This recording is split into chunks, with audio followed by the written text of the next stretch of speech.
There we go. Okay, here we go. Hi, guys. Hey, what's up? Well, yeah. Yeah, we're pretty washed out. We got to get this lighting figured out. Yeah. One of these days, we'll get the lighting figured out. But that won't be today. So, bear with us with our crazy lighting. Okay, so I got in a few movies this week. Yes. And then... He watched a couple. I think I... Parts of them. Yeah, we'll see. We'll see which one I end up getting. Okay, so the first one was called Something from Tiffany's from 2022. This is the one you said you remembered us watching before. It did look familiar, yes. I didn't remember ever watching it, but I don't know. I guess parts of it seemed somewhat familiar, but not familiar enough for me to remember what the story was all about. And when I say I remembered, oh yeah, there's a baker and then this guy and a girl. That's it. Okay. The extent of my memory. So, yeah, he didn't remember the movie. Much. Cool. This one is a blue shirt in the screen. There you go. Cool. All right. So this one had sort of a Hallmarky feel. A little bit, yeah. So one of our boys came up and said, "Man, this looks kind of Hallmarky. Is this a Hallmark movie?" It's not a Hallmark movie. I would say the production quality is a little bit better than a Hallmark movie. It is. I don't know what it is about a Hallmark movie, but they must have some kind of standard workflow that makes all of their movies look exactly the same. Yes. So the gist of this movie was that there was a woman who owned a bakery. She had been dating this guy for a long time. And then a side story, there was this guy and his daughter, and he had been dating this other woman for a really long time. So you have these two couples that are...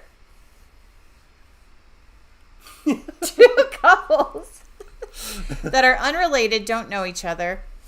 But then one night, the one man who was the baker's boyfriend was hit by a taxi. The other guy witnessed it and stayed and helped revive him or give him CPR or whatever. So that's their first interaction, huh? That was the first interaction that brought the two couples together. So it all kind of went down. You have to kind of watch to follow it. The whole lot happened. But in this confrontation of the accident, two bags from Tiffany's were switched. So each of the guys had a bag from Tiffany's. One had a wedding ring, one had earrings. And that killed me because they just kind of went along with it. They didn't point out, well, this isn't my bag. Well, so the guy who bought the wedding ring was like, oh, crap, what happened to my wedding ring? And he remembered picturing which bag he grabbed. They're identical bags. Identical, but he had grabbed the wrong bag. So then, of course, his goal was to try to get back the wedding ring because he paid 5 times more than the other guy that just bought earrings. So this is almost like Switch to Birth, but with... with jewelry. Sort of, maybe not. So the couples, you got to watch the movie and find out what happened. But one couple ended up coming out of this movie. So you got to watch it and figure out which couple that was. Hey, nice to have you here, Golden Age. What does the upside down smiley face mean? Do you know what that means? Crazy? Crazy? Oh. I don't know. Belong in the nut house? I don't know. So rating this one. Did you watch enough to rate it? No. All right. So I'll give it a... I would probably give it it was very predictable and kind of cliche. But good. I still enjoyed it. Okay, still good, yeah. 7.5. I go. give it a 7.5 out of 10. Pretty more than modest. Yeah, good. Yeah. Rating. So that was Something from Tiffany's from 2022. All right. All right. The next one is The Accidental Husband This from sounds like 2008. Sounds like a crazy title. So this has Uma Thurman. What? Yes, you heard that right. Really? Yeah. Crazy, right? She was a radio broadcaster, talk radio doctor-y kind of person. So she gave advice. She's a doctor. Like a Dear Abby. Almost. Yeah, so she kind of gave advice over the air. Like a Sleepy in Seattle. She gave advice to a woman who was engaged to a man who, because of the advice, broke up with the man. Well, so then the man made it his goal to revenge his lost relationship by going after Uma Thurman's character. Okay. Like Kill Bill. So he actually, a friend of his was a hacker. And so they hacked into the marriage license bureau or whatever and forged a fake marriage license of him to Uma Thurman's character. So that's one way to do it. So then, of course, she was trying to get married to another man and couldn't because she was already legally married to someone else. So she has to then track the guy down who she's legally married to try to break it off? And to try to get him to sign annulment papers. Oh, okay. And dun dun dun, you guessed it, they ended up falling in love and they get married in the end. Now, annulment is different than a divorce. That means you were married but had no relations. Oh, really? Oh, okay. No sexual relations. Really? That's what that means. Okay. That's what I've always read. Never had to worry about that stuff. So. Yeah. So it was kind of, we got married. Whoops, we didn't mean to.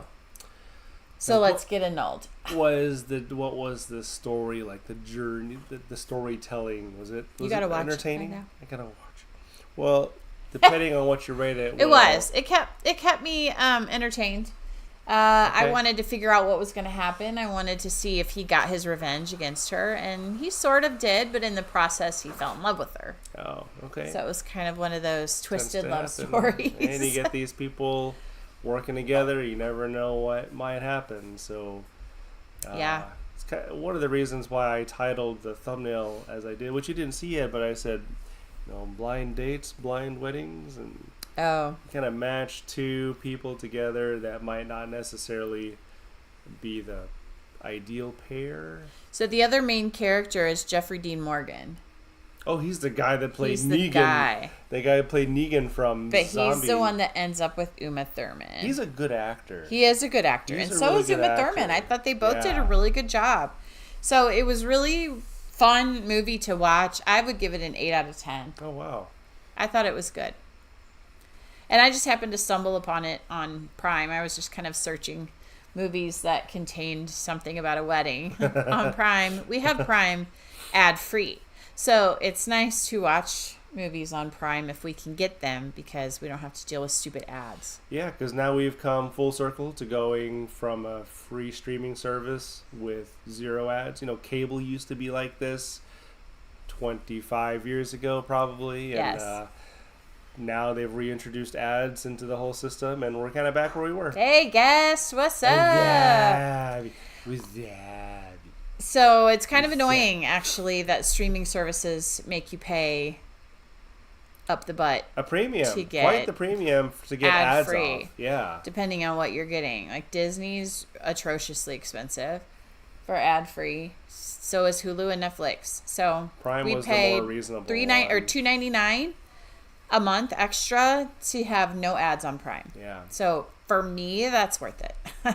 I'd say we benefit mostly from the shipping from Amazon shopping. Yes. And I honestly like movies available on Prime better than on the other good stations. So do away with Netflix. All right. Maybe someday. I'm not ready. I'm not ready. Or buy Heartland. The DVDs. That's a lot of DVDs. It's like 16 seasons. I'm almost done with it. And then we could. Oh, okay. All right. The third one is... So this one is one of those that they changed the title somewhere after it was produced. Reality of Love or I Want to Marry Ryan Banks from 2024. So when I picked it, the title that showed up was The Reality of Love. But when I went to try to find it on IMDb, I Want to Marry Ryan Banks is what popped up as the name. I've only run into this a couple times. A few times, but it has happened. So this one, I don't know. It was kind of a silly movie. It has one of the Perry brothers. Oh, which one was it? Like Matthew Perry has a brother? No, Priestley. Perry? Sorry, Jason Priestley. Oh. So is Jason Priestley from 90210? I didn't realize there were brothers. No, I spoke wrong. Oh. Anyway, Jason Priestley is the main character in this one, and he was kind of a movie star. Shocker, right?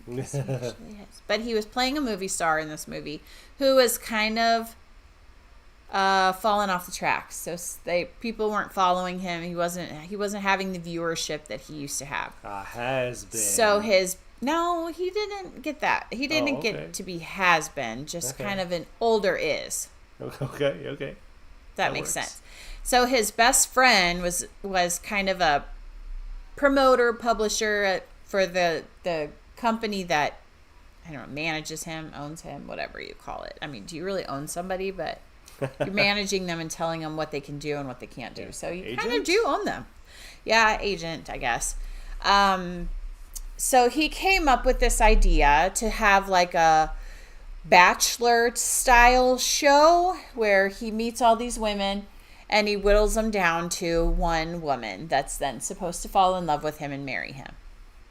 So he's wooing them in this house for this amount of time, and they're getting eliminated by viewer vote. So this does sound like the show The Bachelor. Yeah, it sounds just like The Bachelor. Yeah.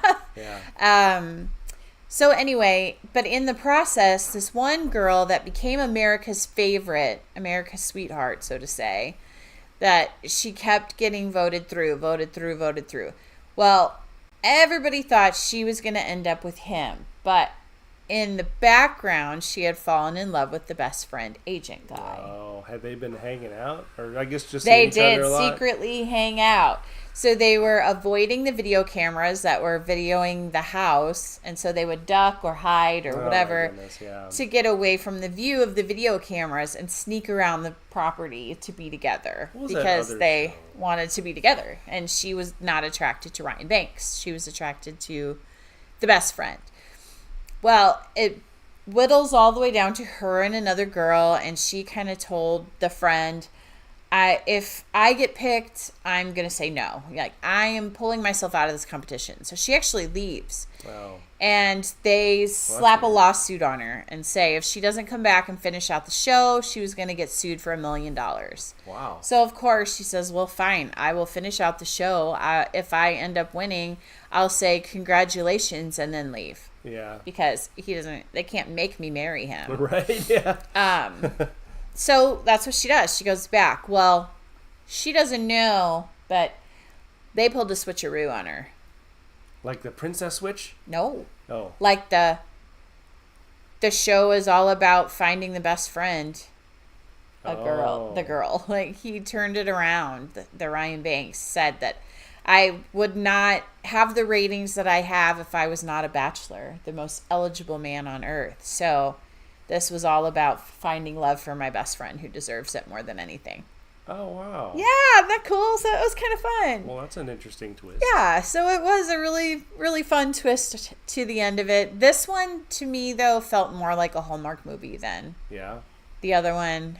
Still a little bit better quality than Hallmark, but felt more Hallmarky. Yeah. More, haven't we seen this before kind of style movie. But then the end surprised me. So were these A-listers? I mean, yeah, there was Jason Priestley, Bradley Cooper, Emma Ford. Bradley Cooper? Yeah, Mark Wahlberg. Can you go back to Bradley Cooper's picture? Yeah, you know him.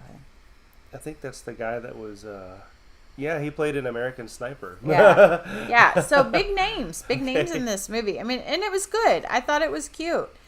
At first I thought, oh, this looks like one of those overdone type, whatever. But it ended up being good at the end. So, nice surprise. I would probably give this one a 7.5.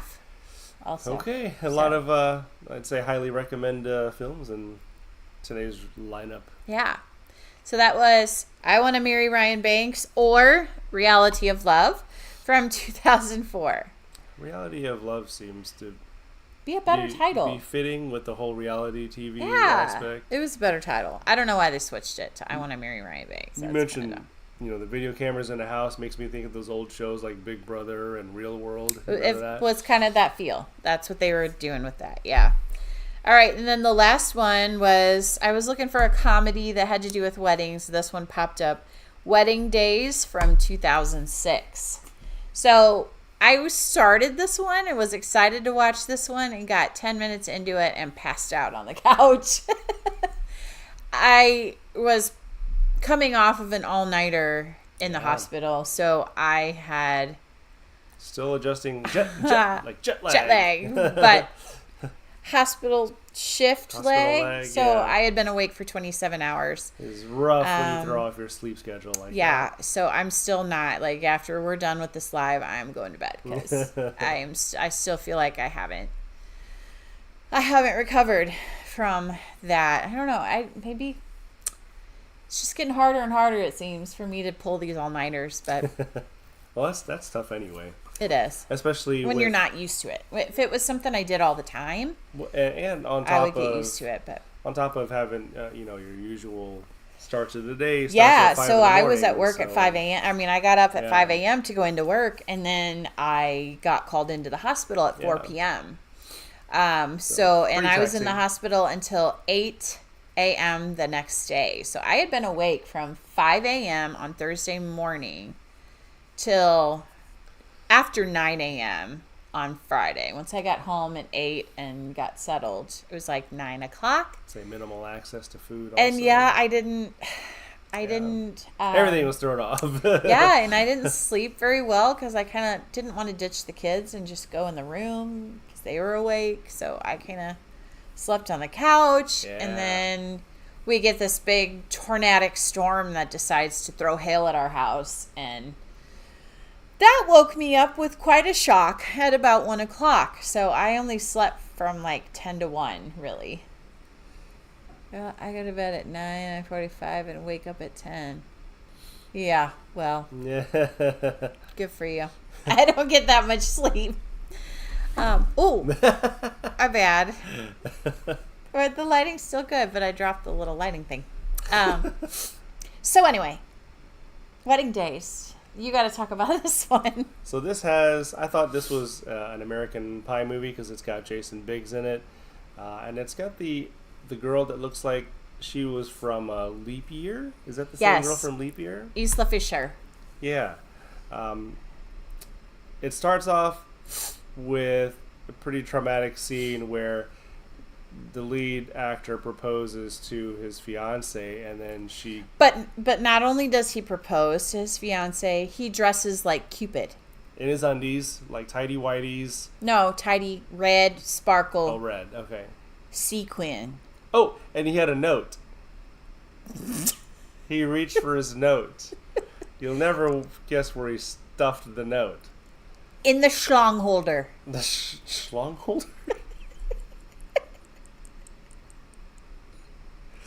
Yeah, down there. And he is digging for it. Oh, so gross. In front of a whole restaurant full of people. Yeah, and he's digging. Oh, man, it took long enough. And he pulls out this 8.5 by 11 sheet of paper and reads a cheesy poem, proposes to her, and then... She dies of a heart attack. Yeah. And then so weird. That was a traumatic experience for him. It kind of... shattered the dynamic within his family. He let himself go, and his apartment... let himself go. I mean, his apartment was just... ransacked. Terrible. Like it had never been cleaned. His food everywhere. About as disgusting. Gross as you can think of. And then I stepped out for a second, and I come back, and he's with his best friend. And then he just asks the server of the restaurant, which is Isla Fisher, says, "Will you marry me?" Just out of the blue. Yeah, out of the blue. And you would think she's going to say, "Are you crazy? I don't know you." But no, she said yes. And she's going through some things herself. And so that's what the story is about. Well, she had been proposed to the day before. Yes. By her William. boyfriend that she didn't really like. Her parents liked him, but she didn't. So as the story unfolds, you learn that I'm traumatized. Right? That's how we felt too. They are trying to make it work, like really fast. She actually goes to her house right then and there. This is the part I fell asleep. She packs up a suitcase, and then she moves in. And so, meanwhile, he's trying to clean up his apartment, much like not Honey, I Shrunk the Kids. Oh, I did still see this Diary of a Wimpy Kid, where they're just stuffing everything in trash cans, trying to clean up the house. Except he forgot a pillow. Oh yeah, and he tried turning it around, and both sides were dirty. Gross. Had food stains on it. Spaghetti, namely. But they had written in a lot of funny moments of them trying to get it to work, or whenever they're fighting, and so there was bound to be conflict later down the road, and sure enough there was, where they didn't want to be together anymore. Like, this is a stupid idea, and both sets of parents get involved, and it's actually got let's see, her dad is the Gilmore Girls, Rory's grandfather, I guess. Oh, okay.